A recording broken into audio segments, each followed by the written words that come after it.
Welcome, everyone, to the Man Cave Media Network and the Down East Prep Report Winter Show, brought to you by Marine Federal Credit Union. I'm your host, Steve Goodson, and along with co-host Chris Miller. We're joined this week by Southwest High School boys basketball coach Brandon Monk and senior standout Josh Holder. Guys, thank you for joining us today. Appreciate you for having us. Appreciate you for having us. And you also brought your fan club over there. Y'all travel. Our guy. You travel with your posse. Right you travel with your posse. A lot. Okay, all right. Guy for sure. Yeah, that is Preston Kelly, who you guys know he's been on the Prep Report. He's been on 2 Men to 6 Pack, and I'm gonna go ahead and pump it right now. You want me to? We got he and I are going to be working on the new show. Actually, when we get done here, it's called P&G on the Clock. That's for Preston and Goody or Goodson on the clock. It's going to be a 30-minute show. We're going to set a timer. We both like to talk, so it's going to be a 30-minute timer, and we're only 30 minutes. And we're just going to talk about. It's not going to be live. It's going to be recorded, but we're just going to talk about sports, right? You and I. We're going to talk about the Preston Kelly show. It's the locker room, right? The locker room. We'll talk about Down East Prep Report, 2 Men 6 Pack, homegrown. So he's here. He's checking things out, and shout out to Preston because his show does a great job with this show. He does an awesome job. Yeah, And thank you to him because he's always texting me the updates, final scores, and everything. So he's a good dude. He is a good dude. So each week, Down East Prep Report, we'll be talking to area coaches and standout athletes. Touching on different storylines from around our local boys and girls winter sports scene. Whether you're a parent or grandparent, an athlete, or a diehard fan of your local sports athletic program, this is your home for all things high school winter sports, and it's right here on the Down East Prep Report. And again, we couldn't do this without Jeff Clark and Marine Federal Credit Union. At Marine Federal, you're more than just a member, you're part of a community. With personalized service, competitive rates, and a commitment to your goals, Marine Federal is here to help you thrive every step of the way. Visit marinefederal.org to learn more and discover how Marine Federal Credit Union can help you build a better financial future. So before we hop in, I want to thank two other vital folks that are part of this thing. Vital Signs, Mike and Michael Lazaro Jr., they partnered with us for some kicking T-shirts. We give our guests each week T-shirts. So thank you, Junior. I call him Junior. Thank you, Junior. He's a good dude. And Vital Signs. And we also want to thank Steve Wand and the fine folks at Steve's Subs and Salad for providing lunch, fast, friendly, and flat out better than the chains. Steve's Subs, located in Bryn Mawr Plaza, 248 Bryn Mawr Road in Jacksonville. The number is 910-353-6040. And they make it so convenient, just like a fast food restaurant. You place an order. They got a drive-through window. You ain't got to get out of your car. They'll bring it right to you. Go to the drive-through window, pay them right there. So it's pretty cool. Steve's Sub and Salad, where big flavor lives. So this is the plan for today, guys. We're going to get started by let Chris provide a little recap about the Onslow County Cup wrestling event. And then we'll have Wrestling. I asked my wife, did I say that weird? And she said no. I just say wrestling, man. It's a Wahoo McDaniels Dusty Rhodes sort of thing, okay? Wrestling. And then we're going to look at the standings of the boys and girls high school basketball. I've got all the conferences pulled up, and so because conference is getting ready to gear up, right? Absolutely. You're 2-0 right now in conference, sir. I think, but it's getting ready to, get real, right? It's getting ready to heat up. Okay. And then after that, we'll talk to Coach and Josh and learn more about the guys in Stallion basketball, and then we'll wrap things up with the Scholar Athlete Spotlight of the Week, and that's brought to you by the law offices of John Drew Worley. But to kick things off, we're going to start with our Player of the Week, and that's brought to you by Jason Humphrey and Down East Heating and Air Conditioning. And Jason is getting his money worth this week because we have co-players, I should say co-athletes of the week. So coming off the heels of the Onslow Cup wrestling tournament, we have Jacksonville sophomore Charlotte Van Pelt. She wrestles at the 100-pound weight class, was named the most outstanding wrestler in Onslow County on the girls' side at the tournament that was held this past weekend at Southwest High School. Van Pelt pinned Southwest Samari Anderson in 24 seconds. That's pretty quick in the first match, and then pinned Swansboro's Elena V in 1 minute and 34 seconds. What happened there, man? She must have. She's just a really good wrestler. Okay. No, I mean, she took her time from the first one. Anyway, she's now for the season 22-3, 2 consecutive Onslow Cup titles. Last year as a freshman, she went 36-7, including going 2-2 in the regionals. Well, that V young lady from Swansboro is a pretty decent wrestler too. But Charlotte, I've seen her wrestle. She's you look at her. I mean, she only wrestles in the 100-pound weight class, but she's a fierce competitor. Only a sophomore, and she can kick some rear end. Can she? Mm-hmm. I like how you say the word wrestling. Wrestling. Yeah. All right. It's funny. My wife, she gets on me for. She said I say wrestle, so I'm like I get it every. Brandon, it's just it's how it's said, right, man? It's just how do you say it? I just say wrestling. Oh, look at him. Yeah, I'm typical. Okay. All right. Second player of the week, Hayden Smith, White Oak, another sophomore. He wrestles in the 150-pound weight class and was also named the most outstanding wrestler for the Onslow County Cup boys division. First round bye, then in the semifinals pinned Dixon's Albert Ross in 1 minute 45 seconds. In the finals, he pinned Jacksonville's Aiden Allen, 1 minute 38 seconds. And so with a record of 3 and I don't know where I got that. With a record of 3-2, this is his second straight. Obviously, that's 30-something and 2. I'm assuming because he's wrestled more than five matches. Yeah, so I must have fat fingers. Okay, on there. Do I have it on? Yeah, I fat finger something. I left out something. So he's probably 30-something and 2 on the season. Last year as a sophomore, he wrestled at 144, so he went up a weight class. Went 53-8. That's impressive. Won the East Regional title and finished as the state runner-up. So I think Coach Hoff is looking for him to do big things this year. So when we talked to Coach Hoff last week, he was one of the guys that he was really high on. So you go to the state final as a freshman. That's a pretty big deal. And now with the expanded classifications, I think this kid would have had a chance to go far anyway. But with the expanded classifications, I think he has a really strong chance of at least getting back to the state final. Yeah. Well, I'm going to let you talk a little bit more about the Onslow Cup and give a recap. But I want to say thank you to Jason Humphrey and Down East Heating and Air for sponsoring the co-athletes players of the week. Down East Heating and Air Conditioning, a family tradition of quality since 1986 with locations in Jacksonville, Wilmington, and North Myrtle Beach. Down East is the #1 Bryant dealer of the Carolinas. Home office, garage, man cave, and yes, even a basement. Down East, I wonder, is this considered the man cave or the basement or both? Because this is man cave media, but this is a basement. I don't know. I digress. Down East Heating has the perfect system to help you stay comfortable during the winter sports season. Head over to downeastheating.com and let Down East put their talents to work for you. What does the missus say? What does the ball say? I don't know. I'll ask her, and whatever she says goes. Yeah. So that's the right way to do it. Smart man. So go ahead and give us a recap, if you want to, of the Onslow Cup event held this past Saturday at Southwest, and then I'm going to share with everyone screen just the weight class winners. Well, I think. When we talked to Coach Hall from White Oak last week, we knew the boys was going to be between Jacksonville and White Oak, and it was pretty nip and tuck throughout the day.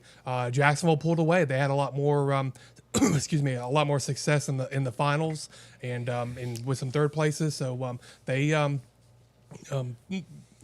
were able to pull away late, and I was a little bit surprised. I really thought White Oak had the edge going in, but. Well, I will comment on that. I saw Coach in the grocery store yesterday, actually, and was talking to him about it, and he said that they actually had 7 guys in the finals, but they just couldn't capitalize. Why they couldn't capitalize? They finished a lot second. Colton, the kid that was on here, got, and I don't want to say upset because the kid from Swansboro at the weight class, he was at 132, I think, beat him. And Colton Lewis was expected potentially to win, but the kid from Swansboro beat him. So Coach said they just didn't get it done in the finals, and I guess Jacksonville did. So that's how. And that's the name of the game when it comes to individual tournaments like that. So Jacksonville took care of business, and congratulations to them. And it means a lot, like we talked about last week. It means a lot for those wrestling teams to win that Onslow County Cup. Just like the Onslow boys basketball tournament means a lot to the basketball programs. It means a lot to the wrestling program. So congratulations to the Cardinals, and going over to the girls' side, three-peat for the Swansboro girls. They kind of the business as usual. Had enough kids get to the finals. Had a full, pretty much a full team, and took care of business in the weight classes that they needed to take care of. And then their stud wrestlers or their key wrestlers took care of business as well. So that was 3 in a row for Swansboro. Was it 3 in a row for Jacksonville or 4 in a row? 3 in a row for Jacksonville. Okay, so both of them have won 3 in a row, and you see on screen there is the weight class first place medalist going from 100 pounds to the 235 weight class for the girls. Mm-hmm. You can see a lot of Jacksonville names in there. Obviously, a lot of Swansboro names in there. A lot of White Oak names in there. That pretty much dominates the list, and then we'll come over to the boys division, a little more evenly spread. Mm-hmm. Coach, you got somebody who weighs 106 pounds, Esteban. I can't pronounce his last name. Yeah, he's a sophomore, but yeah, he scratched. And if I'm not mistaken, there's or maybe that was in the girls division. There was a freshman. Yeah, there was a freshman. I noticed that there was a lot of sophomores, man. Yeah. On this list, so there's going to be a lot of good wrestling in the next several years coming up here. And Garrett Moses, his brother for Jacksonville is Blake Moses. Is Blake Moses? Yep. Yeah, that plays for their football team. And then Maxwell Davis is a stud for the Cardinals at 138. He has a chance to go pretty far. Is that the Lanier kid that played football for Dixon? Yes, that is. Okay. So a lot of familiar names. We kind of see that in basketball. We've seen it in basketball. We've seen it, and now we're seeing it in wrestling. So and speaking of wrestling, I did want to throw a shout out to Maury Vanderpool, as a former Southwest coach. He's now coaching at Onslow Early College. Quit coaching a few years ago. I actually did a story on him. I saw the story yesterday. Quit coaching because was going through some health issues. Is doing a lot better, and Onslow Early College, which had a team in the Onslow tournament, they called him up and said, "Hey, you want to coach?" And I mean, great guy, great coach. I mean, just a really nice guy. So glad to see him back on his feet, and I think a lot of people are glad to have him back on the coaching mat, or wrestling mat as well. Joy Lykin says, congratulations to all the wrestlers. So thank you, Joy, for tuning in. You always do every week, and you're watching. So let's get to basketball, man. Y'all want to get to some basketball? Yeah. All right, let's look at this. Now, I don't know if y'all can see this. I can, because I got a screen right here, and I got a screen right here. But I'm going to start with the Coastal Plains 1A, 2A conference. This is as of yesterday. So this should be pretty active or pretty recent, since high schools are on exam break this week. So no Onslow County schools are playing basketball. Y'all will kick back in. But we've got the 1A, 2A Coastal Plains Conference. We see Lejeune boys. They've played one conference game, and they are 1-0. They are leading. Overall, they're 2-7, but overall they are 1-0 in their conference. The Lejeune girls are in second. Moving on to the 3A, 4A girls, Clinton must be good because in just discussing girls basketball in this conference with you told me East Duplin was pretty good. I saw East Duplin girls play last night, and they actually had a little bit of a tough one against James Keenan. Now James Keenan's pretty good. They're 8-2, and okay. They have a lot of great athletes, but it looks like Clinton may be the top team. The dark horse? Yeah, the dark horse. How about that? The dark horse. And the girls. But how about them Stallions for the boys? Yeah, just morphing over there. 2-0, played 2 games. Who y'all played? Have you played Pender? Was it Pender one of the games? Pender and East Duplin. Okay, so you played Pender and East Duplin. 2-0 overall, 6-8. But y'all had a gauntlet of a schedule. Absolutely. And the big thing about it, and we'll get and talk about it, some of the losses that you had. You got to avenge some of those losses, didn't you? Didn't Swansboro beat y'all during early on, and then y'all got then you beat them in the Christmas tournament, right? Yes, sir. Yep, they got us good early. It was a good learning experience for us. And then we were happy to see him again, and it was a much better game, at least from our end. It was super competitive, and we were able to come out on top. So y'all are, as things are getting kicked off, you guys are 2-0, leading the conference. Long ways to go. There's 6 teams, 5, 10. So you got 8 conference games left, if that's correct. Yes, if sir. I'm thinking correct. So well, keep it going, man. We're gonna try. Keep it going. Absolutely. The 5A, 6A conference, Croatan girls are leading that with Dixon, Swansboro, Northside, Jacksonville, Richlands, West Carteret, and then Havelock. Girls basketball must be the only thing Havelock's not good at, I guess. Well, because they're normally good. They're normally good at everything else. And if you look at that the girls standings, Croatan's 5-0, and they're a good team, but they're not going to. And Coach Gurley, if you're listening, I mean, he knows this is not a criticism of them. They're not going to outscore people 60-20. They're going to win a lot of their games 35-30 and things like that. And I've seen them play multiple times, and they kind of grind out those wins. That's when they beat Dixon, they beat Swansboro. Those were the type of wins, kind of low scoring and 33-30 type of games. But Dixon has that Lily Borden, who's a sophomore. She was one of our scholar athletes of the week a couple weeks ago, and she can score 20-30 points a game. Swansboro girls are still a dangerous. They're in a little bit of a funk in terms of scoring, but they'll get back. And Northside girls will continue to play hard. So I think those are obviously the top 4. Going to the boys, look, that conference, the boys is wide open. There's not one team. Swansboro lost to Havelock. Dixon has played Northside tough. Northside, I mean, so I could see Northside, Swansboro, West Carteret, and Croatan all kind of beating each other up, and then Dixon kind of stealing a win or two. So well, we talked about this with Tim with Tim Foster. He was on here the week of the county of the Christmas show or the Christmas tournament. It's just a tough conference, man. It's you got a lot of really good teams. Coach, you played Northside, Yes, sir. Swansboro, Havelock, and we got Croatan next week in Richlands. We played Richlands earlier. Yeah, so you played for 4 or 5 out of those 7 schools, so you can attest to good basketball, right? It's gonna be fun to kind of see how that conference all even out. 'Cause like you said, honestly, no disrespect to Richlands, but that top 6, they can all beat each other on any given night. So even Dixon, I know they don't have the greatest record in conference right now, but they play everybody tough. Yeah, They're they well took Northside during the Christmas tournament to double overtime. So they got a good squad, man. They're on the come up, and like I said, they're really good. Coach, so. West Carteret is always. We talked about it with Tim. They're always. I don't know if they're physical in basketball, but Gray played soccer. They were physical in soccer, so physical obviously in football. So and then you look at Croatan. I thought going in that they were the best team, kind of going into the season. They've had a little bit of struggles. No, the big man Critterton got banged up and didn't play most of the game against Swansboro last week. Yeah. But still, I mean, they're not going to make excuses. They're it's the next man up mentality that coaches say all the time. So they're gonna get back in the winning ways. And anytime you have Cannon McBride, but Northside. They're sitting pretty right now. They are. They're sitting good. We'll see how they do. Tim's done a good job so far. All right, and let's look at the big Carolina 6A, 7A. Jacksonville girls and boys, opposite ends of the spectrum. Girls, of course, only played 1 game. They're 8-7. Is that 8-7 overall? I think.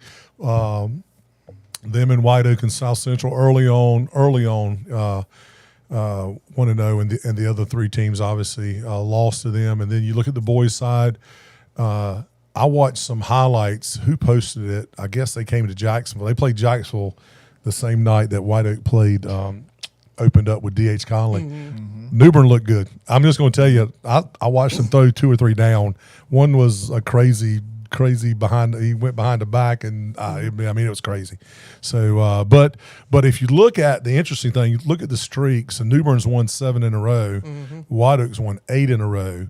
So I don't know when they play. Of course, Joy, who always watches the show, her grandson plays for Newbern. He's a guard for Newbern. So that's going to be some interesting. That's going to be interesting. You guys, did you play Newbern? No, we played South Central. You in White Oak. you We did played, not play New Bern. and not on this list, but you played Washington too, didn't you? Yes, sir. They're legit, aren't they? They really are. I watched some highlights of them, and I forget who they were playing, but they were legit. Mm-hmm. And then New Bern, they have some good senior leadership, but they also have a key freshman that's really playing well for them. So they have their best team in recent memory. And then you have White Oak. We've talked about the Vikings before. They play hard, but having the Carabelle kid come in during the Christmas tournament, I think it's no secret that they went from here to there. So that kid came in. That was okay. So he wasn't there at the beginning. He was at Northside last year, and there was nothing malicious. There was nothing bad or anything. But he transferred to White Oak, and he didn't play early in the season because everybody, and there was communication between White Oak and Northside. So, like I said, all the adults worked together, and everybody, everybody worked together for the best of the kid, which is awesome. Yeah. And they just to make sure the kid got situated right, and there were no eligibility issues. He came on and started playing for White Oak, and like I said, they've taken a big step with him, and it takes a little bit of pressure off Z. All right. So it's full bore now. All the game. I think someone said that there may be a non-conference game sprinkled in, but here and there. But pretty much it's conference play moving forward, right? Well, and if you really look at it, we have less than a month left in the regular season before you have conference tournament, and then you have state playoffs. So I mean, where did the season go? Mm-hmm. Yeah. Now part of it was because football season. But still, I mean, we have less than a month. Wow. Left. All right. So fun things in store, guys, right? Yes, sir. All right. Well, let's get going with you guys, okay? So today's conversation in part is about coming full circle. Our guest, Brandon Monk, knows Southwest basketball from every angle. He once wore the Stallion jersey himself, helping deliver one of the most meaningful moments in program history when he led Southwest to its first ever Onslow County Classic Championship that we were talking about. And he earned tournament MVP honors along the way. From Southwest, his journey carried him to Methodist University, where he battled through injuries, learned resilience, and grew as a leader. Those seasons helped shape how he sees the game today and how he leads today. Now Monk is back home as the head coach, guiding a young roster through expectations, adversity, and the responsibility that comes with wearing Southwest or Stallions across that chest. So joining him is senior Josh Holder, a steady voice in a young locker room and one of the leaders helping his team navigate growth, close games, and the start of conference play, which they've started 2-0. So, guys, thank you for joining us today, man. I appreciate you guys coming. Thank you for having us. So I'm gonna hit Coach up with a couple, then I'm gonna get you with a couple, then I got a couple together, and I shared those with y'all, but I didn't share the rapid fire with y'all. So that's something that we always do. So, Coach, you've described this season as a feeling of full circle. Yes, sir. When did it really hit you? I'm back here, and now I'm the one leading this program. So after Coach McLeod, the AD at Southwest, reached out to me, it's kind of two parts to it, but after he reached out to me, literally telling me I had the job, about an hour, I had Chris Miller texting me. I had Brian North reach out as well. So I was like, oh, shoot, like it happened really fast. But I'd say this is for real. For real. Like literally within the hour, I'm pretty sure. I was in Food Line parking lot and I got the text and I told my wife, I said, I might have to stay in the car here for a little, just in case. But, and then the real big moment is our first competition. We had a scrimmage very early. Wasn't quite a scrimmage. It kind of felt more like a real game. But the first time being in that locker room, knowing I had to prepare them for like actual competition, it was like, oh man, like I kind of now give my spiel, kind of definitely inspired them to go out there and play the best that they could. So that first time in the locker room, pre-game or pre-competition. That was Who won that scrimmage? We did. Oh, okay. you want to tell us who was against? I mean, we scrimmaged Liberty Christian. And hats off to them, man. They're a good team. And that was a brawl. And that was it was a lot of it felt like a playoff game. I've been in a couple. Wow. I've seen them. It was very intense. It was packed house. It was a scrimmage, but it felt like a real game completely. Nice. So you took over a program coming off of conference titles and a deep playoff run. What's been the biggest adjustment going in now as the head coach of your alma mater? The biggest adjustment, honestly, now I'm the person making the final decisions. I want to give a shout out to, while I'm out here, my coaching staff, Chanda Hall, Dylan Pasquez, and Bill Allison. They helped me tremendously. Like, it is a free-flowing type of deal we have. Even though I'm the head guy, I don't walk around like I'm, King Tut or anything like that. It's kind of like we feed off of each other during practices, during games. So having them, it was kind of our situation because me and Chanda and Dylan were at Living Water together. It was kind of the similar aspect. So they made life super easy for me. And then the kids as well, just me having a relationship with 90% of the team already before I even came over. Yeah. They've been just awesome.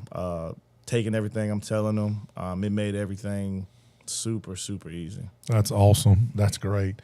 So 6-8, we talked about it, and y'all, I mean, you played some really good teams, and I don't think the record doesn't always tell the full story. So through that early stretch, of course, 6-8, but 2-0 in conference. Yes, sir. But through that early stretch, what have you liked most about how this team has competed? I mean, you said it exactly. Like, they've competed. We played some big time names in the state. Some Division I guys that'll be Division I D2, and they haven't been afraid. They've competed. We've been labeled, I've heard, as being a scrappy team, a team that plays hard. And as a coach, yeah, you want the execution part to be there, and that kind of takes time with a new team. But the fact that, like, that doesn't bother you, does it, being called scrappy? No, we embrace it. Anytime someone's yeah. giving us a sign of like, hey, y'all are going out there and competing, like I said, if you look at it on paper, we're not supposed to compete with the Washingtons or the Kinstons, especially with us being like a brand new team. But, these guys have bought into the fact that it doesn't matter. They're going to play as hard as they can. They're going to leave it out there on the floor, and we'll live with the results. So that's great. So let's talk about TB. Coach Tommy Barnes, your old coach, man. I know Yep. I know Tommy. He's the second best Barnes in that family because his wife Diana is a billion times better than. No, I'm just messing. yeah. Touchdown, Tommy. Touchdown, Tommy. Oh, don't, I can't call it that. You did one time and you got in trouble for it. Yeah, I did. Yes, sir. So you talked about how Coach Barnes, about certain lessons when he was kind of communicating to you and your player, didn't make sense at the time, but it makes sense now, right? What's one of those or a couple of them that you find yourself kind of remembering and then passing on to your guys now? I'll say the biggest thing, my last regular season game of my senior year, I was late by like 2 minutes. I don't think I had been late to anything beforehand, and he didn't start me. He told me before he wasn't going to start me, but I kind of felt like the one time I mess up, I'm kind of like, you're penalizing me. I didn't necessarily say it to him. I just said, yes, sir, and moved on, but that's how I felt. Yeah. But the one thing Coach Barnes, he was really trying to prepare us for life. And, like, life isn't going to be gracious, even if it's just that one time of messing up. So you have to be on your P's and Q's. He knew I could handle it as well, but even if, it could have been anybody, they would have faced something. So at the time, I was like, man, it's really not that big of a deal. I was 2 minutes late. I was really at this light that took forever, that normally didn't take forever. But nonetheless, he was just – and then on top of that, I was the leader of the team, so he couldn't let me get away with it but not let maybe the 15th guy on the bench get away with it, or 12th guy, whatever. You guys have been at Southwest, and there are a lot of really great coaches that have come through Onslow County and have spent time at Onslow County schools, various schools. But the folks at Southwest have been really blessed, man. Between Tommy and Coach Phil Paget, I mean, the kids at Southwest, if they mess up, it's their own fault because between them two, between Tommy and Phil, man, y'all have had some really, really, really good role models, good leaders. Yes, sir. Over the years. I mean, there's great coaches everywhere. And Coach and I, we remember this. Coach, Brandon was named the MVP of the Christmas tournament with your junior year. And then I went over, I think it was the next day or two, I went to go interview him because he was the MVP. And he's, Coach Barnes is making him run laps because, and was it? It was monkey slides you walked in on. I think he did make me run too, but he had me doing monkey slides. But these guys know they'll run. Do you know what monkey slides are? Oh no, I know what monkey slides are. I know about the monkey slides. But Brandon was hating life, and I walk in to do an interview, and he goes, "Oh, thank God, thank God." Well, Brandon, let's talk about. You had a lot of guys come up from JV, Yes, younger players. And they're playing into varsity roles. Plus some of them getting some good time. Talk to me about balancing patience, but then at the same time holding those guys to that Southwest standard and accountability.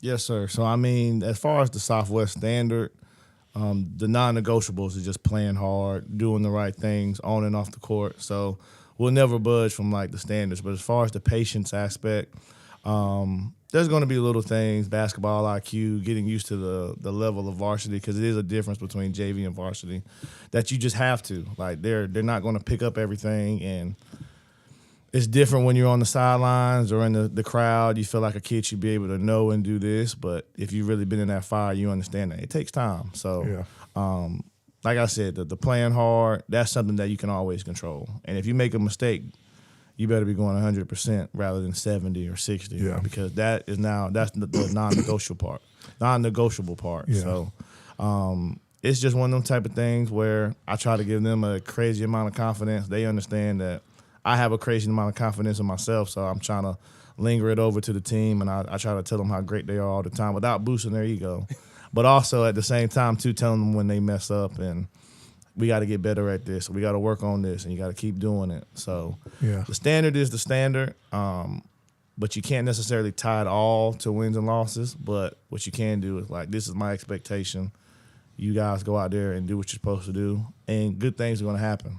So well, and that's the great thing about you playing 10 or so non-conference games. Yes, sir. Not that now with the way the playoffs are and everything, the RPI or whatever that comes into play, obviously, but you get to cut your teeth with some non-conference games and then roll into the conference game. So let's talk about real quick. Last question for you, the Christmas tournament. You guys had a pretty good run. Yes, sir. Won first round, lost second round to I think it was Northside. I think Yes, it was a great game, Yes, sir. Great game, and then came back and beat the 4-time defending champions of the tournament, Swansboro. Great game. That was a great game. Yes, sir. So what did you guys that week? What did that week of I guess it carried over 2 weeks, the end of one into the next. But what did that tournament kind of show you about this team and their potential moving forward? So we were finally happy we were able to close a close game. Yeah. Like, we had some games where we won big, but in the real close games that were decided by a couple decisions, we fell short. So we were finally happy to get over that hump, playing a really good Swansboro team. And the good thing I can say about this team is even when we went through our lumps, they kept the faith. They kept believing that we were going to turn things around. And we were eyeing the Christmas tournament to kind of help us turn things around. So when we're able to win, it's like, even though you have that belief, that faith, it's good to finally see you get that win. And it's like, okay, so now we know what we're capable of, and we still want to get better. We still want to, each week, each practice, each game, perform better than we did the last. So it gave us a really good sense of confidence and that we can win close games. That's awesome. And of course, like I said, starting off conference 2-0, little break. Sometimes you get going, you don't want to break, do you? You want to keep playing, don't you? Yeah, no, I'm just like them. I don't want to be away from the court too long. They're itching to always get on the court, and I'm like, can't this day or. Are y'all able to practice during exams? Yes, You are. limited For an time. hour. Right. Oh, for an hour. Yeah. Okay. All right. Well, Josh, let's talk with you a little bit, Yes, man. sir. Senior year. How has your role changed from last season to now, especially like we've talked about? You guys got a younger roster. Yeah. Talk to me a little bit about that, man. Well, like last year, I felt like I was the guy. I wasn't really the guy that people looked up to. I was more of the guy that came off the bench, did what he had to do, just for the guy that was on the court already to come back and do what they had to do again. Yeah. This year, it's more like, oh, well, coach expects me to do this, that, the third. And I felt like I was never really in that position. But like he said, he's had a lot of confidence in us, and he's either going to be our biggest critic or our biggest fan at one point. He going to let us know when we do wrong. but when we do right, he's right there, and they're our biggest fans. So, I mean, it's been a blessing in disguise, and it's also been a lot of learning how to lead the right way and learning how to do certain things not only on the court but off the court for the guys that look up to you and view you as a role model. That's awesome, man. And I'm just off script. It took me 30 some odd minutes off script. But Brandon, how old are you, man, if you don't mind me asking? 31. I mean, he's your coach, man, right? Yeah. But he's one of the guys too, He's one of the guys. kind of Yeah, sort of, right? exactly. I mean, I'm just thinking about that, man. You know, a lot of times in sports, you think of a lot of really young, some young head coaches in football, Sean McVay, some of those guys. You think about young head coaches in college basketball, NBA basketball, and stuff like that. And a lot of times, man, young guys can relate to the players. Not that the older guys can't, Roy Williams, Dean Smith, but a lot of the times, you know, young coaches. You haven't been far removed from it, have you, man?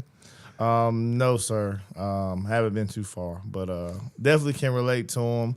And I try to keep that healthy balance to where it's like, yeah, we could talk about certain things. We might can joke about certain things. But in the end, you got at the end of the hammer. day, yeah. The hammer. So, yes, sir. So almost more like a big brother. All right. Yeah. Yep. Josh, does Coach have any game left in him? Can he still play? I don't know. It depends on the day. Yeah. All right. Can you take him on one-on-one? Like I said, it depends on the day. I might spot him 3.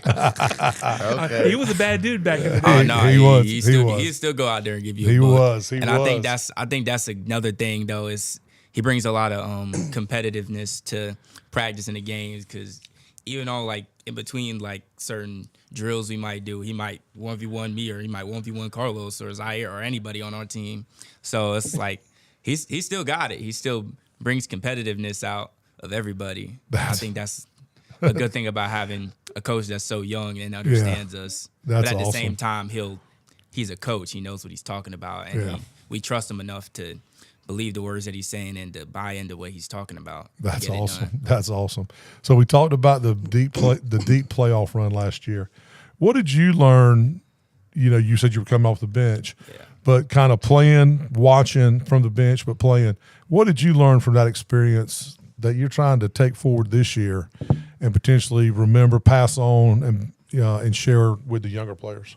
Honestly, really, it's just handling the pressure, because being so young and having like 1,000 people maybe one night watching you, it's a lot of pressure. It's never been easy. Even on now, I play in small games and I still might have a nerve or two before the game starts. But once I get going, it's like there's no stopping. Like you're already here, you got to do it. And really, it's just taking it one quarter, one play, one possession at a time. Really, is the biggest thing. And preparation is a big part of my game. Like I go into the locker room early. Not that I don't support our girls. I love our girls. Watching them play, but I go into the locker room early and start getting ready because it's just like preparation is a big part of the game. So you got to get mentally right. Yeah, I like to get myself right before the game. So that's good. That's good. So let's talk about leadership a little bit, man. It looks different for everyone. How do you lead? Vocal, actions, quietly. Tell me how you lead. I'm a little bit of both. Like I'm gonna go get it done, but at the same time, if somebody's not doing what they're supposed to, or it's like we gotta lock back in, I'll be like, hey guys, come on, let's go. We gotta lock back in. And like I don't like being the guy that's just I don't like being, like he said, I don't like being King Tut of the players. Like I don't like being like that. I like joking around with all my teammates and all that, like any other normal teenager. But like when it's time to get when it's time to get something done, it's time to get something done, and we got to go out there and do it. And I catch myself sometimes too. I'm not perfect, so I catch myself sometimes. I might miss a shot or something, and I got my other teammates like Carl. Y'all know Carlos Pagan, Jaden Laney, those guys that help me pick myself up even when I'm down, and they help me be a better leader and help me to show the other guys like, yeah, this is what you got to do. That's awesome, man. So, what's it like playing for a coach that wore the same jersey that you wore and understands what it means to represent Southwest Stallions and the high school and play basketball for the Stallions? It's kind of crazy because it's like this guy was just here. Yeah, Like he was really just here. The funny part about that is we actually wore their old jerseys for senior night last year when we played East Duplin, and I forgot who had his jersey. And then after that night, I don't think we could find his jersey. I don't know. We might have found his practice jersey. I don't remember. Did we ever find your practice jersey? Yeah, I'm pretty sure the practice jersey's still there. Yeah, I better have my old game jersey. Maybe around there somewhere. I think it's down there somewhere, bro. But I don't know. I feel like it's like you kind of there's more worth behind his words because you know he's been through it. Like he knows how it's been being in that community and playing in that gym. So like he knows what it takes to get the job done every night. That's awesome, man. So looking ahead, this spring, you're graduating, right? Yeah. So talk to me about plans after graduation. Do you know what you're going to do yet? You decided what's happening? Actually, I'm not really sure. I've been trying to get looks like, because I play football too, so I've been trying to get looks for like football, basketball, anything I really can. Really, academically, I think I'm pretty set academically. So that's another thing that he tries to emphasize is a lot because he checks our grades like every week or if not every other week if he doesn't get to it. But another thing is to keep our grades right because before the first thing a college coach is going to ask you is what do your grades look like? So that's been a really important part of trying to get to the next level and trying to take extra steps to my game. Yeah. In fact, when I was talking to Coach 2 or 3 weeks ago, we were doing the Scholar Athlete and Carlos was selected. I was texting Coach back and forth, and he was like, and I think it was a Sunday actually, a Saturday Sunday. But Coach says, oh, well, this is kind of ironic because I'm checking grades right. He was checking grades right then. I guess you guys were shooting him grades, or he was looking at your grades right then. Look, man, and you got it right. Coach has got it right, and Coach will tell you, the first thing that a college coach asks, first 2 questions he asks a high school coach is he a good kid? First he wants to know if you're a good kid. Coach, that's pretty much. Absolutely. And then the second one is, how's his grades? Those are normally the first 2 questions that a college coach will ask a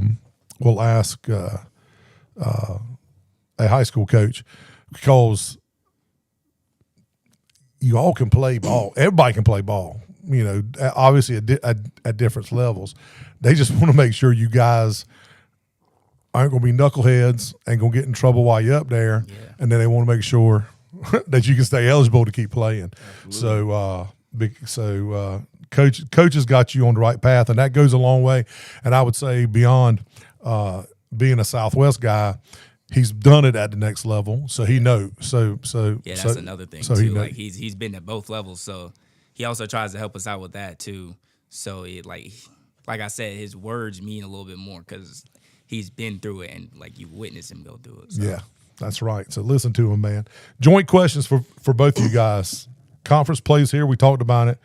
What changes once the ECC games begin, and what's the traveling every night? But just talk about the grind and just talk about both you guys talk about conference plays here. Let's get it going, man.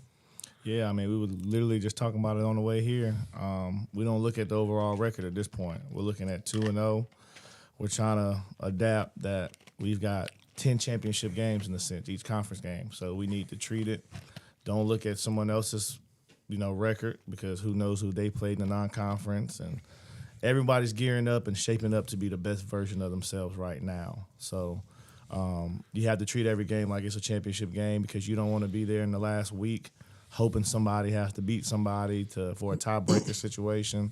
you want to go out there and put yourself in the best position possible to win the conference, and that's been our goal all season. So we want to put ourselves in that position. Josh? Yeah, it's really just been that, like you said, not worrying about what we've taken our losses as lessons, really. So the teams we lost, the teams we beat, and the teams we lost to in the regular season or non-conference, we take it in a conference and we work with that, grind throughout practice. Like I said, practice is always competitive, but we do that for a reason because the game's gonna be competitive. So we take what we had before and we apply it to the future. So looking at the conference again. I pulled it back up there. I didn't pull it up on y'all's. I can pull it up on y'all's screen. We can share it real quick. So, I find it interesting. Pender's 0-10. They had a heck of a good football team and made a deep run in the state playoffs in football. Not very good, obviously, in basketball. Heidi Trask is the coach that's. Is he still the coach there? Has been there forever, Rodney, or is he gone? Coach Orr. Is he still there, Rodney? Because they played in the East Coast several times. And he used to be at Topsail for the longest time. Yeah, he was at Topsail. So do you know much about these South Lenore? I mean, just coming off South Lenore, Clinton, East Dublin's always kind of scrappy. Clinton's 8-4, but do you know much about the not discounting anybody? South Lenore 7-4, Clinton's 8-4. Do you know much about them? Yeah, I mean, the conference is kind of similar to what we were talking about earlier with the 5A, 6A conference. Yeah. It can go a lot of different ways.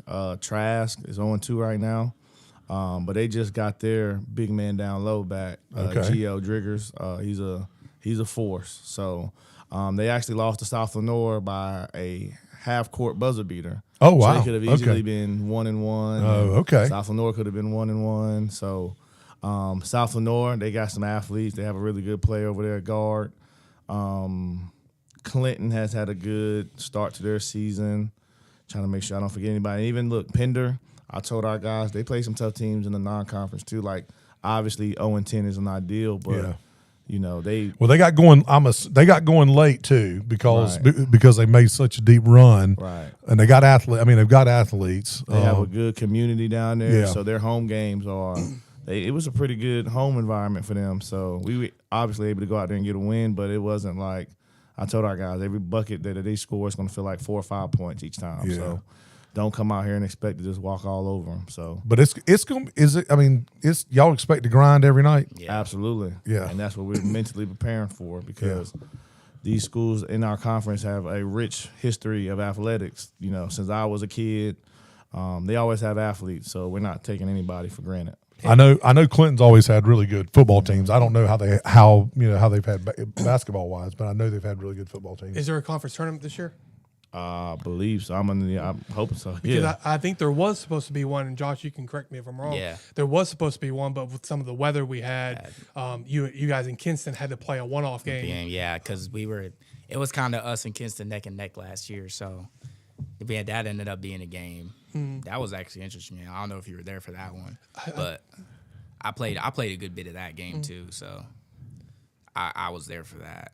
it was stressful because playing down there in the jungle ain't no like you said, it's like them Lenore teams they got some different level of athletes, right? Not even just athletes, just like support. Really, like the people out there, rowdy. And Brandon, speaking of conference tournaments, when you were at Southwest, you remember y'all were in the East Central Conference, the 2A conference with Northside, East Duplin, Richland, some of those teams. I think might have been Clinton, and all the games. Remember, were at Richlands High School. So boys and girls, Richland. So it started on Monday. All the championship games were on Friday, and it really was like an ACC tournament, March Madness feel to it. And I think that's what's kind of missing. I wish we'd bring some of that back, and because that really was pretty exciting. Wow, absolutely, yeah, that would be pretty cool to go back to that style, all in one spot. I'd love to see it. I'd vote for it. That would be some good exciting basketball. So last question for you guys before the rapid fire. When people look back on this season, what do you hope they say about this Southwest Stallion basketball team? Both of you guys. I want them to be like, yeah, we slept on those guys, because a lot of people don't expect to do the stuff that we're probably going to do, not even probably that we are going to do in the future. So, I mean, I want them to be shocked and amazed, like, dang, that really happened, because they didn't expect us to do it, but we're going to do it regardless. Coach? Absolutely. And, I mean, everything Josh said, there was a lot of question marks from me getting there to some of the guys. And I really want the Southwest community to know that this team went out there and fought. And it wasn't expected to be how it is now as far as the roster and myself as a coach. It kind of hit me really fast as well. But we went out there and gave it all that we got, and we competed at a high level. So, that's awesome. That's awesome. All right, rapid fire. Who wants to go first? I guess I'll do it. All right, here we go. The one doing drills. Here we go. This ain't hard for me. Don't worry, I got some for him too. I'm gonna leave it on. I'm gonna leave it on you. I'm not gonna plop the screen back to me. I tell you what, we'll do it like this. Josh, favorite moment this season so far? Favorite moment? Honestly, when I hit those 2 free throws in the Christmas tournament against Swansboro, because I was missing all night, and I went to the line. I was like, I gotta hit these 2. So Awesome. those 2 was like a sigh of relief, honestly, for me. I was like, Toughest opponent you've played so far this year, team and or a potential player that you faced, either or. team, honestly, I'd have to say either Washington definitely is up there, because they're just, like I said, they're dogs. Yeah. Swansboro, Connor May, that kid is. Yeah, that kid. Yeah, he's a good player. Yeah, he definitely gave me a run for my money, and probably just those 2. Okay, that's one thing this team does better than people realize. Defend. Defense, hands down, is one of our best traits, and it's probably what carries us through most of our games. Is our defense is solid, not even just solid, just like better than you would expect from a team that looks so small. Like y'all said before, we're really scrappy, so you take pride in that and staying in front of somebody and locking the team down. What do you want folks to remember about this senior class? That there was a guy in there that they didn't know could hoop. Like, I got my teammate Jalen Ward. Kid came out his shell a lot this year. Okay. He couldn't. Last year, he could barely catch the ball. This year, I give him the ball down low, and I tell him to go to work, because that's what he works on. Yeah. And like me, I feel like a lot of times I was overlooked. Like, y'all might know my brother. He definitely knows my brother. That kid can hoop. Okay. But I mean, everybody was kind of like expecting me to do big things too. So I just want them to know that I lived up to those things that people did expect me to do, and the things that they didn't expect me to do either. That's awesome, But man. you can beat your brother now, right? I think so. I don't know. He's still got it. Well, I will tell you this, and I don't have it pulled up, but when I was looking and doing some research, you're in the top 3 or 4 in literally every stat for Southwest: scoring, rebounding, steals. I think. I mean, you're up there. Y'all don't get a lot of block shots. I noticed that. I think he's leading the team with 2 for the. I think it was 2 or 3 for the season. I think. Yeah, but on being in good position, being in help, but beforehand. Yeah, but you're across the board. You're in the top. Yeah. So you talked about getting focused before games, pre-game music. What's on your AirPods? Young boy? I'm not a YB fiend. Okay. I be listening to everything. Okay. I might listen to R&B. Okay. All right. He might be a fan of this. I listen to J. Cole before games sometimes. Yeah. Okay. He's a J. Cole man. Yeah. So okay. What's your go-to pregame meal? Pregame meal. I'm not gonna lie. It's gonna sound crazy. I could eat a honey bun before anything. Dude, I love honey buns. I love. There's some at our gas station. They're called Creamy Curl honey buns. I eat those like every other day. Okay. You would never expect it. You only got a couple more years of it. Yeah. Until you get like this. Yeah. Until you get like this. I feel like it's gonna catch up to me at some point, bro. Enjoy it. One teammate you trust in a big moment. Big moment. That's kind of because I trust all my teammates, honestly. But if you had to only pick one, though. One guy. Just one. believe it or not, I'd have to say Jaden Laney. That kid has ice in his veins. Okay. Like, he might be worried, but you'll never tell because he's even Coach Monk will get on him too because he's so quiet. But like, he's a silent killer. The silent assassin. Yeah. There was a player, I forget who it was, but they called him the silent assassin. Best part of being a Stallion. The support. I love like our coaching staff, our community. It's like they never give up on you. Like, even if you make a mistake or you feel like you're down in the worst position possible, they're gonna be there to build you back up and make sure that you do what you were made to do or what they were molding you to do. All right. Last rapid fire, and I end it all rapid fires like this. Southwest basketball is fill in the blank. One word. Southwest basketball is. That's a hard one. I never really thought about that one. That's what rapid fire is for. You're right. I tell you what, you think about it. I'm gonna ask him some rapid fire, and then I'll ask y'all both that at the same time. All right. Coach, one word to describe this team. Competitive. Hardest part of being a first-year head coach. Am I still at one word? Or I can Just no. Okay. Yeah. Ask one more time. Sorry. Hardest part of being a first-year head coach. Learning the ins and out of just how school is now at the high school. Honestly, anything outside of the court that I'm responsible for. Because you logistically have a little bit different situation because you're at the middle school. Yes, sir. Yeah. Yeah. So just a little bit different situation. Best part of coaching at Southwest. Getting to coach kids who grew up in similar communities or my community growing up, the same neighborhoods. I mean, coaching kids who are literally just like me. That's awesome, man. One habit you're trying to build in your team every day. Something that you try to reinforce in them every day. To show up and do your job every single day. Sounds simple, but the older you get, the more you understand it. That's right. This is for both of y'all. Favorite drill in practice? I know mine. I don't know about you. Go ahead. Go ahead. I'd have to say Cincinnati. Cincinnati's probably one of my favorite drills. Okay. I don't know if I can say the name of it, but I'll say it's a continuation of 3-on-3, where they are.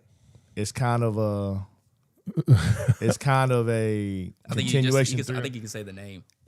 It's a drill called Cutthroat. Yeah, guy from Methodist University. Nah, you can say that. Yeah, Okay, that's cool. Good. Yeah. And it's just 3-on-3, but you're playing through fouls. There's not a real out of bounds. It's just continue. I mean, you're just going at it. When you And- score, you like get the ball right back. And you're trying to take it back behind the 3-point line. And at times it can get out of hand, and as a coach, you got to kind of reel it in. But when you talk about get the competitive juices going, and the teams I always make the teams. I don't let them do it. So it's a balance. Yeah. So everyone is competing. Everyone has a matchup of someone similar skill, similar size, and it's to win that drill and watch other teams have to go run and do something else. It's legit. It was very fun for me when I did it. So I had a feeling that these kids will like it. All right, I'm going to ask you this, and then I'm going to ask Josh, your pregame vibe, are you calm or are you intense pregame? Oh, pregame, Yeah. I'm calm. But then when I'm giving that speech, I usually start off calm, and then right before the fire comes out, and I'm trying to get them to see it as well. So calm, then right beforehand, it's fired up. Josh, you agree? Yeah, I agree. I'm kind of the same way. Except, like in my mind, it's chaos, but on my face, it's like you just see a look of he's about to go out there and do something. Either he's about to go out there. He's either about to go out there and perform really well, or he's gonna have like. There's been some great pictures that the Daily News has shot. Brent, where this year so far, Brandon, he's into I it. have a couple stickers he probably doesn't know about. Last question for both of you guys. Southwest basketball is one word. Tough. We're a really tough team. Family.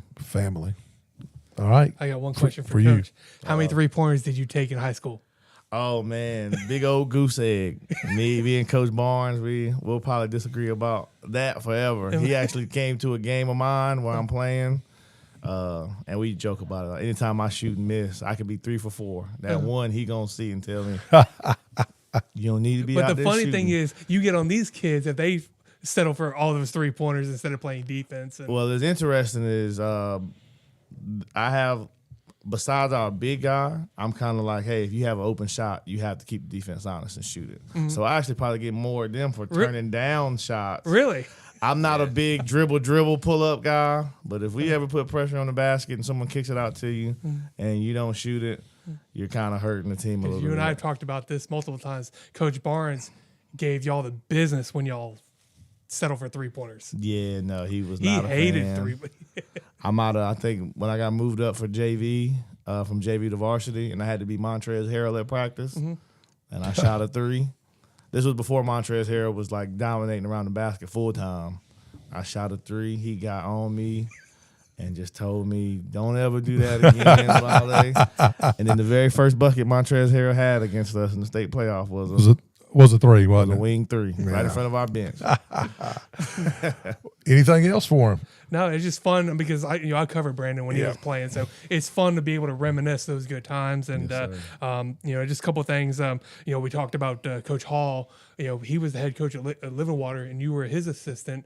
And so it's pretty credit him because the roles are a little bit reversed, and y'all work together. And a lot of people wouldn't be able to make that work, but y'all make it work. So credit him and credit Dylan, and you for putting the kids first and putting the team first. And then I want to give Carlos Pagana a little bit of a shout out during the Christmas tournament. I ran into him in their bathroom, and dude's making a TikTok in the bathroom. Yeah, him and a couple of these guys. I don't really know we need to go into the TikTok in the bathroom. And I said, Carlos, what are you doing? And he goes, I'm making a TikTok. I'm like, okay. Yeah, it's different. I get on them all the time. So Carlos, if you're listening, I'm having fun with you. You're a good guy. Yeah, I feel like the TikToks is that's another thing before gays. You can't skip them. I think I saw one either this morning or last night. I'm scrolling. I see him and Carlos doing a TikTok, and I'm just like, oh my God. And I don't know why I see it, why it pulls up on my page, because I'm not searching for him, but that For You page is something else. That's funny. Well, guys, thank you so much. And I'm just going to close this out by saying Southwest basketball is built on standards. It's built on belief, and it's built on people willing to pour back into the program. For Coach Brandon Monk, this season is a full circle moment. And for Josh Holder, it's about setting the example and carrying the standard forward. The work continues the rest of the season, and so does the belief. And that's Southwest basketball, right? Yes, sir. So thank you guys so much. This segment has been brought to you by Moore Buick GMC. Moore Buick GMC, it's more than just selling cars. It's about serving our community. Right here in Jacksonville, Charles Williamson and his folks are proud to support local schools, charities, and events while helping families find the perfect Buick or GMC to fit their lifestyles.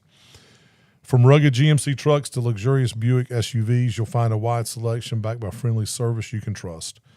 Whether you're buying, leasing, or servicing your vehicle, you'll always be treated like family. Moore Buick GMC, driven by community, powered by trust. Visit them today at their location on Highway 17 in Jacksonville or online at morebuickgmc.com.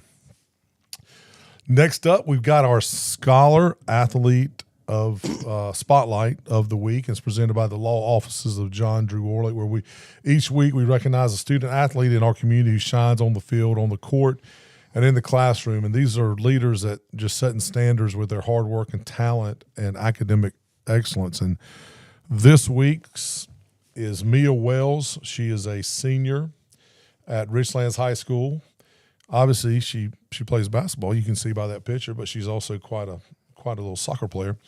Richlands Senior High, Mia Wells exemplifies what it means to be a true scholar athlete. Carrying a 4.35 GPA, Mia excels in the classroom while competing at a high level in soccer and basketball. Two-time all-area soccer selection, she's been a steady leader on the field as a defender and midfielder.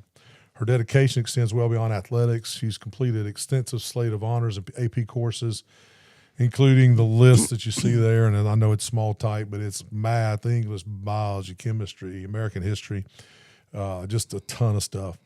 Her academic excellence has placed her on the principal's list, while her leadership is reflected through involvement in student council as class president, Beta Club, and Avid. She's got one spring soccer season left with Richlands High School, but after that, she's taking the next step, and she's going to UNC Pembroke to play soccer, where she'll continue her academic and athletic career. Her commitment and leadership and balance of academics and athletics make her a deserving honoree for the Scholar Athlete Spotlight, proudly sponsored by the law offices of John Drew Warlick. And I wanted to get your comments about Mia. You know her just from that. And so tell me a little bit about Mia. Good basketball player, but tremendous soccer player. I think she's really, really awesome in soccer. She's a defender, like you said, two-time all-area soccer player, defender, and so it's really neat to watch her play. A lot of defenders, and we've had soccer guys on the show before. The defenders really kind of get a notice. Really don't get a lot of notice. They only get noticed when bad things happen, when goals get scored, right? But you can definitely tell. Watch her play. She plays a very strong role for the Wildcats. So look forward to watching her continue to have a good basketball season, and then stand out on the soccer pitch. And like I said before, we have about a month, less than a month left in the regular season for winter, and then can you believe it? Here in a few weeks, spring season practice will start. Yeah, and we'll. I'm not sure. I know probably Coach Rowe will probably come back on during the spring. He's got Mia.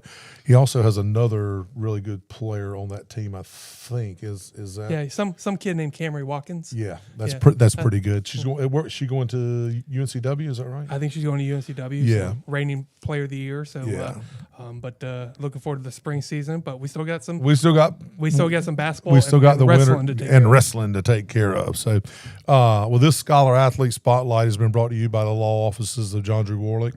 In Jacksonville, Onslow County, when life changes fast, you need someone who moves just as fast for you. The law offices of John Drew Warlick, 3 generations of trusted local attorneys fighting for folks injured in wrecks or workplace mishaps, and handling cases for the seriously injured.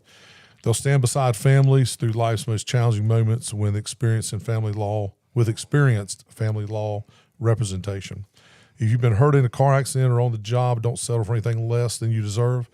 Call 910-455-7700 now to schedule a complimentary consultation. The law offices of John Drew Warlick, advocating for the injured, standing up for the families, and results that matter. So thank you, Bob Warlick, for that. Thank you, Mr. John Drew. Appreciate everything that you've done for the program. And do you have anything else? That was fun. That was fun. I've got some programming notes, but that's going to wrap it up for the Down East Prep Report, brought to you by Marine Federal. Big thanks, man. Brandon, Josh, thank you guys for coming. Preston, you did a great job supporting them over there, man. Appreciate you guys. Josh, listen, and I know you do. Listen to this guy, man. Yes, sir. I mean, he knows what's going on, and he's a good dude. And I think it's really cool. I didn't say this, but you're 31. My daughter's 30. She'll be 31 in July. So she went to White Oak. So you guys were in school about the same time. So it's really cool. She's doing some great things where she is up in New York. She's an attorney, but it's really great to see her generation. I can kind of relate to it now. Her generation, you guys doing some good things here. So man, thank you, man, for everything that you're doing. Thank you. Yes, sir. Really appreciate it. And of course, this show wouldn't be a show without my man right beside me, Chris. Thank you for all your wisdom, knowledge, insights. Thank you for just doing all you do, man. I appreciate you. And I, if you don't mind, I also want to give him a shout out as well. Oh, absolutely. Everything he's doing for the area, and I know you got people behind you, working behind you, but you always front line. Mm-hmm. It's not an easy job. There's so many schools around here. Mm-hmm. And I see you talk to everybody the best you can. Mm-hmm. And so I want to give you that shout out, man, while we're here. Well, I appreciate it's not that. An easy job, man. But you make me feel old. Like I said, I mean, I covered you in high school. And you're getting old, dude. Yeah, I'm getting old, man. It's not as old as you, but as long as I'm still upright, brother. It is cool to see, guys that you covered in high school, like Brandon Monk. And, I mean, we've had Kendrick. I covered him geez, 20 years ago when he was coming up. So Yeah. I mean, been doing this for a while. So it's fun to. It does make you feel old when the kids you covered now have kids that you're now covering. So How are you going to be? Your daughter's in middle school, right? yeah. She going to try. Will she be in ninth grade next year, or She'll be in eighth grade. Eighth grade. Yep. So in 2 years, she plays volleyball, right? Mm-hmm. You going to potentially be covering your daughter. Yeah. Man, you talking about you getting old, dude. I'm just telling. I'm just telling you, you're getting old, man. You're getting old. Thank you for the show sponsor again, Marine Federal. Where you're more than just a member, you're part of the community. MarineFederal.org. Couple programming notes, just real quick, and then we'll be done. Tomorrow, January 14th, look for the second episode of the Man Cave Media Network series, Homegrown, Real Athletes, Real Stories, and Big Dreams. You can find it on our Facebook page. You can find it on the YouTube channel. And again, we just want to thank our partners in this endeavor, Tommy Duff, Jason Flood, and all the fine folks at Humphrey Heating and Air Condition. If you missed last week's debut episode with Jacksonville High School soccer standout, and now she's at the Naval Academy, midshipman Mackenzie Morrow, check out this clip. I'm going to show you guys a clip real quick. Check out this clip and go to our YouTube channel. Just search Man Cave Media NC, as in North Carolina, and you can watch the entire interview. But here's just a short clip that I want you guys to look. It's about 30 or 45 seconds. So check this out, and then we'll get on with the rest of it.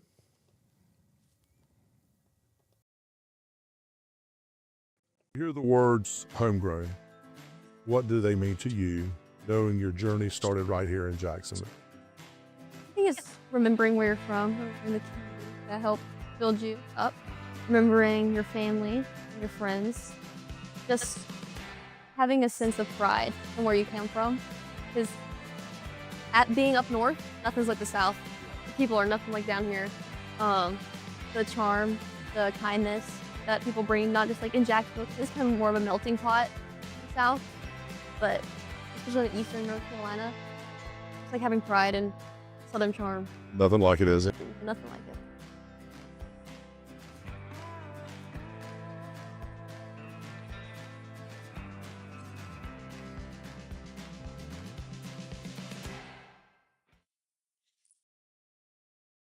And that is Homegrown. So if you hadn't checked it out, got a really good episode coming out tomorrow, a different slant. I'll go ahead and tell you who the athlete is. It's a guy named Amari Canes, Swansboro High School, who went to and walked on at NC State University football, and then through some circumstances had to actually leave the team, but was able to stay involved as a student assistant coach, and he's helping with the wide receivers now. So that kid is legit, man. It was a great interview, and that'll be coming out tomorrow. So other programming notes, join us Sunday, January 18th, hopefully. 2 Men to Six Pack. We're crossing our fingers.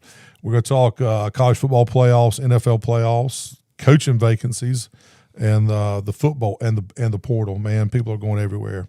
And then next week, Down East Prep Report. We welcome Swansboro High School's girls basketball coach, Kim Miller, and she's bringing a couple of her players. They're TBD, to be determined or to be named later. And we're going to talk to Kim about Pirate basketball. She's been there for a long time, man, hasn't she? She's been a long time. So, and also athletic director or co-athletic director. Yeah. I think they have another. McFarland. Is it McFarland? Okay, so McFarland is also interesting. Does he yell as an athletic director? that dude is into intense. It, dude. Man, he is intense. Brandon, he's intense. He is. He is intense. I'm telling you, paid off for him. So yeah, it has. Yeah, it has. So look for them next week. And I think we locked down some folks after that. We're bringing some more wrestling guys back on the following week after that. The Mark coach Holbrook, Jacksonville Wrestling from Jacksonville. So we're lining up that. That'll be getting close to the end of their season in a couple weeks. And we've got some great things scheduled for the next couple of weeks. Again, Brandon, Josh, thank you guys for joining us. Chris, thank you for being a part of this. And that's it. Thanks for listening, guys.